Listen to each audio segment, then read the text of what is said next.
দিচ্ছে, হয়তো বা তাদের পেপারস ঠিক নাই, তাদেরকে মামলা দিবে, আইনগত ব্যবস্থা নিবে।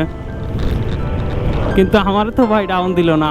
আমার তো হলো কালীগঞ্জ বাস স্ট্যান্ড, ওখান থেকে সোজা গেলে হচ্ছে আপনার ঝিনাইদহ, এবং ডান সাইড দিয়ে গেলে হচ্ছে আমাদের শালিখাল পাড়া, বামে যাব জীবননগর। একটু ভেতর দিয়ে আসলাম যাতে যানজট, ও শহর এলাকায় একটু রিক্সা ভ্যান ইজি বাইক এগুলো একটু বেশি। সামনে হলো আপনার কালীগঞ্জের রেল ক্রসিং, সামনে আছে রেল স্টেশন যেটা যশোরের সাথে সংযুক্ত হয়েছে। তবে রেল ক্রসিংয়ের এই জায়গাটার অবস্থাও খুব একটা সুবিধাজনক না, গাড়ি ডাউন দিচ্ছে, হয়তো বা তাদের পেপারস ঠিক নাই, তাদেরকে মামলা দিবে, আইনগত ব্যবস্থা নিবে। কিন্তু আমার তো ভাই ডাউন দিল না, আমার তো পেপার সব ঠিক। এই একটাই সমস্যা, আপনি যেদিন পেপারসটা সব ঠিক রাখবেন সেদিন আপনাকে কিচ্ছু বলবে না, আর যখন দেখবেন যে না আপনার পেপারস ঠিক নাই, ড্রাইভিং লাইসেন্স নাই, আজকে হেলমেট নিয়ে বের হননি, আপনারে ডাউন দেবে, বা আপনার সামনে ততবার বেশি বাঁধবে।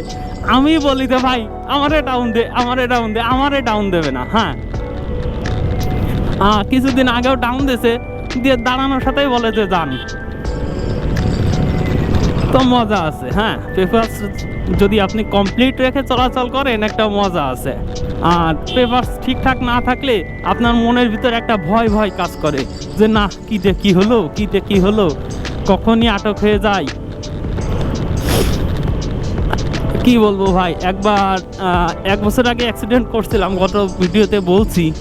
তা আমার শুধু ড্রাইভিং লাইসেন্স নাই বলে ভাবলাম যে না লোকাল রাস্তা দিয়ে যাই, হাইওয়েতে উঠবো না।